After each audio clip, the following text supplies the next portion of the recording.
La guerra civil en Siria está cronológicamente interconectada con todos los conflictos que se han suscitado en la región. Aparentemente no se vislumbra un inicio claro. Al hacer un recuento de los hechos, nos percatamos de que hay algunas constantes relacionadas en las guerras originadas dentro de la región, sobre todo en la lucha por el territorio, basada en la creencia con matices isnaturalistas de un mayor derecho a ocupar la tierra, la intromisión permanente de Estados Unidos y Gran Bretaña y la disputa por el control de los hidrocarburos. Estas problemáticas están rodeadas por un factor religioso, lo que ha provocado una lectura errónea del problema, pues se les considera como un asunto de fanatismo y se dejan de un lado los factores de dominio territorial y económico. En primer lugar aparece el derecho natural a la ocupación de un territorio, en este caso por mandatos sagrados y que ha convertido ese lugar en un campo de batalla, donde se enfrentan pueblos que, por una convicción ideológica arraigada, consideran tener el mejor derecho al asentamiento permanente. En segundo lugar, se encuentra la significación de la intervención de otras naciones que ven oportunidad en el contexto de un conflicto específico, mediante la cual se enmascaran los estados que han tomado parte ofreciendo su apoyo hacia cada uno de los pueblos combatientes, pero con atención a sus propios intereses, lo que ha dado lugar a factores económicos y políticos que históricamente han alimentado la guerra. Ahora bien, el conflicto bélico que se desarrolla actualmente en Siria obedece a una trama compleja vinculada con otras guerras ocurridas en Medio Oriente, que se encuentran a su vez relacionadas entre sí, lo que nos muestra que la problemática regional tiene un mismo comienzo, que es el conflicto árabe-israelí. De hecho, podemos considerar que se trata de una guerra perpetua con periodos de tregua en las cuales vuelve a emerger de manera impetuosa la violencia como respuesta al problema de fondo sin resolver, esto es, el rechazo de la existencia de Israel. Para entender este conflicto debemos repasar un poco la geografía de esta zona.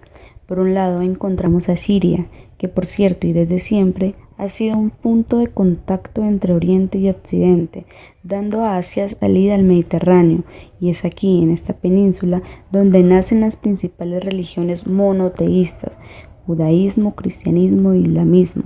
El judaísmo se refiere a la religión, tradición y cultura abrahámica del pueblo judío, es decir, de Israel.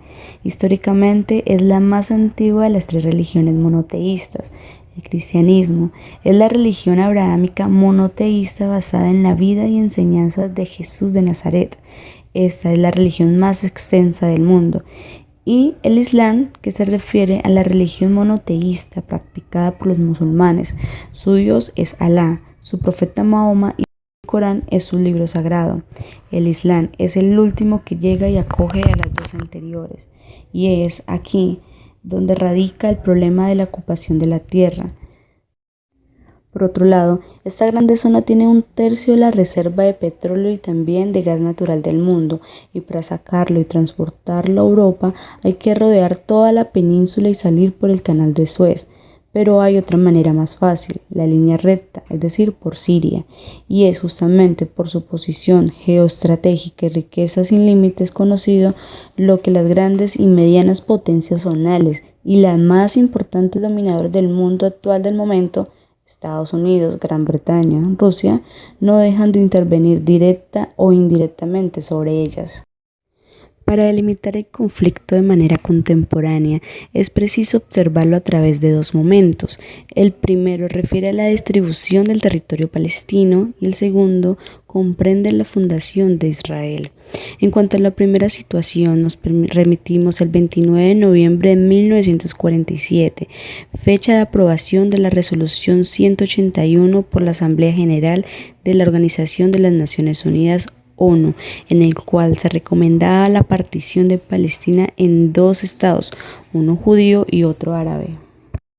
En dicha resolución se contemplaba un corpus separatum que estipulaba además de manera puntual la restricción de cierta zona, que incluiría las ciudades santas de Jerusalén y Belén, que sería administrada en régimen internacional por el Consejo de Administración Fiduciaria de las Naciones Unidas, es decir, ni árabes ni judíos podrían tener el control sobre estas ciudades, aunque esto solamente ha resultado ser teoría, pues en la práctica el mandato lo ostentan los últimos.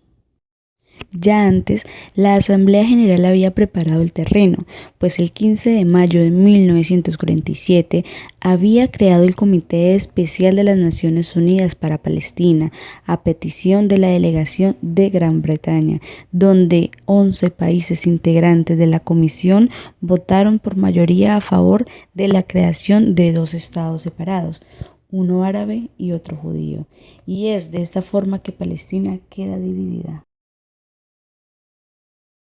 Ninguna de las dos partes estuvo de acuerdo totalmente con esta decisión. Sin embargo, los judíos tomaron el espacio designado para ellos y poco a poco ocuparon por la fuerza los territorios de Gaza y Cisjordania. Tal pareciera que todo fue parte de una maniobra planificada, pues de esta manera, además de dominar y expandirse, también podrían impedir la creación del Estado, que hasta el 29 de noviembre de 2012 fue reconocido como un Estado limitado. Esto se dio como producto de las presiones de la comunidad internacional en el seno de las Naciones Unidas. Con respecto al segundo momento, nos remitimos al 14 de mayo de 1948, fecha en la cual se terminó el mandato británico en Palestina y se fundó el Estado de Israel. Al día siguiente, hubo una declaración de guerra por parte de Irak, Siria, Transjordania, Líbano y Egipto contra la recién creada nación.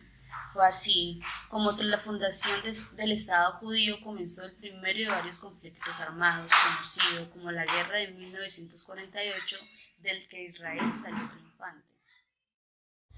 Todo esto tiene un trasfondo que no ha sido claramente vislumbrado por las naciones inmiscuidas y es precisamente el derecho natural a ocupar la tierra, ya que aunque se ha buscado justificar con antecedentes histórico-religiosos el derecho a un determinado territorio, se observa una contraposición entre las afirmaciones de las escrituras hebreas y el Corán sobre quién fue el verdadero hijo de la promesa de Abraham y, por tanto, en razón de la descendencia, quién tiene el derecho original y legítimo a ocupar el territorio. En cuanto al presente, la guerra civil en Siria no es el resultado fortuito de una rebelión de grupos subversivos, sino más bien obedece a un plan perfectamente diseñado en el que nuevamente se responsabiliza a Estados Unidos e Israel de querer desestabilizar a la región. Ahora, concretamente a Siria, a través de grupos extranjeros mercenarios. Se afirma que hay organizaciones terroristas financiadas con este propósito, entre ellas el Estado Islámico. Los factores político-económicos externos han creado un velo que impide resolver el conflicto, pues agregan un ingrediente que entorpece la solución del problema de origen.